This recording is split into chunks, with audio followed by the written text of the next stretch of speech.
just didn't you? Because who can get up there and just rah, rah, rah, let's kill babies? What the hell? You should be embarrassed. But you know what? This is the first time I felt a little bit worried about my country since Trump has been in there, because I'm sure he'll figure this out and we will go through a change. This coronavirus has changed our lives forever. It changes our habits. I'll never shake hands again. I was always a pretty good handshaker, but I don't think I'm ever going to do that again because of the coronavirus. Now, that, changing our habits, might have some pluses to that. And then how I used to be able to give hugs to people who seemed sad, even if I didn't know them. As a germaphobe, I got to tell you, that is going to be something that I miss, because I would rather hug somebody than shake their hand, frankly. I've worked in restaurants before. You don't know how many people I see going and coming out of the ladies' room and don't wash their hands. And that scares me, terrifies me, actually. But I was a little bit worried about our country. And so we had to change our habits. But being a germaphobe, I'm kind of happy about the habits that we're having to change. But it's just, I don't think everybody else is as happy as I am about it. There's got to be a silver lining to this mess. So I sat and thought about it. What is the silver lining to this horrible, horrible coronavirus that's hurting so many people? There's got to be some upside to it. And I sat and thought, maybe people will stop hooking up. Having unmarried sex, or, random sex in some cases, where people they meet and just to do that. Now they're going to be scared a little bit of the germs they might catch. I hear the sex industry is having problems, and that's not so bad. So something good can come out of this. Maybe young teenage girls and boys will stop with the nonsense of the hooking up. Because I know what's going on. I do not live in a bubble. A lot of people have accused me of that, but frankly, no. I had a life actually before I had children. My children are just now realizing that. They think that I just lived in a bubble. And all I did before I got married was I just went to church and went home, and then I met their father, and somehow we got married, and then I had children. But I had an entire life just chock full of fun and a little bit of sin. But I'm here to tell you, I'm glad I survived it. But now they got to survive this. And all those teenagers or young adults who went on spring break in Florida, that they showed all those pictures, those dumb kids. I couldn't believe, couldn't their parents have stopped them? And then they had the nerve to get on television with their faces all red from being drunk.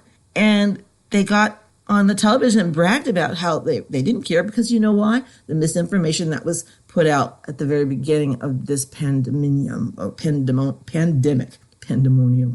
Anyways, but yeah, I think it's going to make people less able, less willing to commit sexual sins.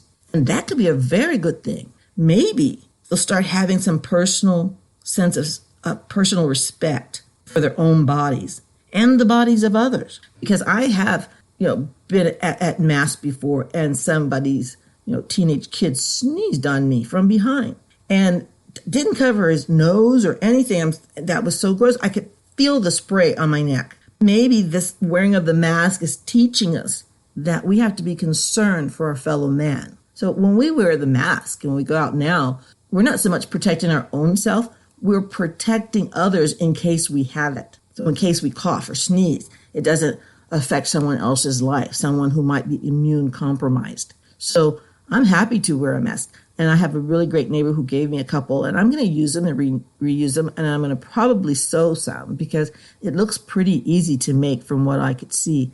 And I have a sewing machine, which hasn't been used in 5 years. So it's time to pop out that sewing machine and make myself some masks to help myself and society. Maybe. And maybe people will stay home more with their families and take care of each other. I think this is going to make core families more loyal towards one another. I think that will happen as a result of this, especially being quarantined. We might get on each other's nerves from being together all the time, but I think it's going to breed something good in families.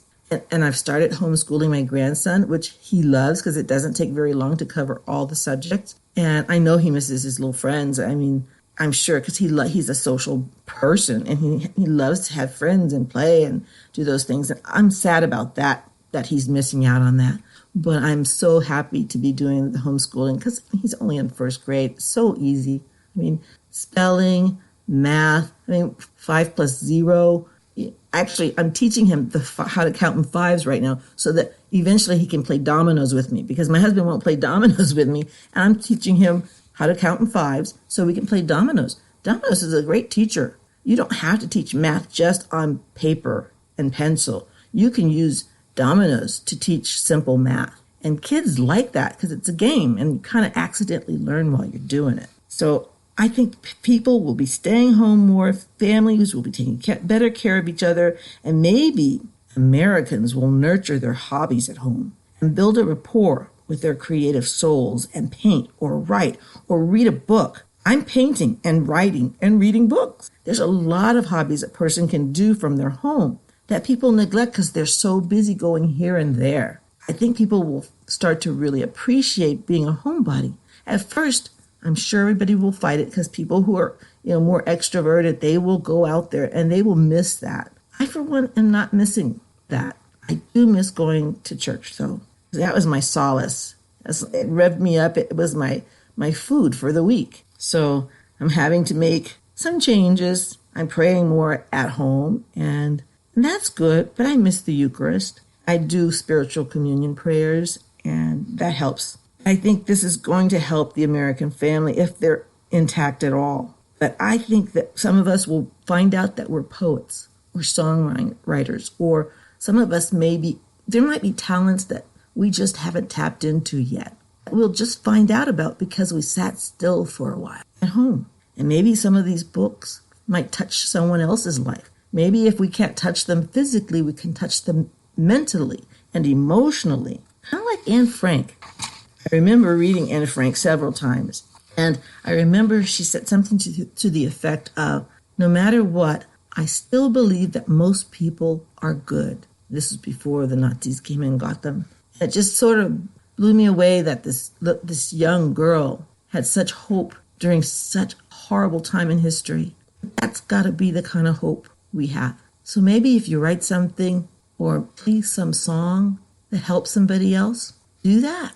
There are many ways you can serve God. Not all of us can be in the soup kitchens. Soup kitchens are great and desperately needed right now, but not all of us have, the same talents. Some people may be God's hands, some person may be God's feet, some people may be God's voice, but we can serve God in whatever capacity we can find, but He's given us all gifts, and it's for us to tap into them and use them for good. So I do see a silver lining around this whole fiasco, because there's got to be one. And maybe there will be fewer abortions. Maybe people will stop doing that because they've stopped hooking up. Maybe, just maybe, we'll come out of this better. I got to believe that. Hope is a virtue. Don't waste it. Have hope. I do.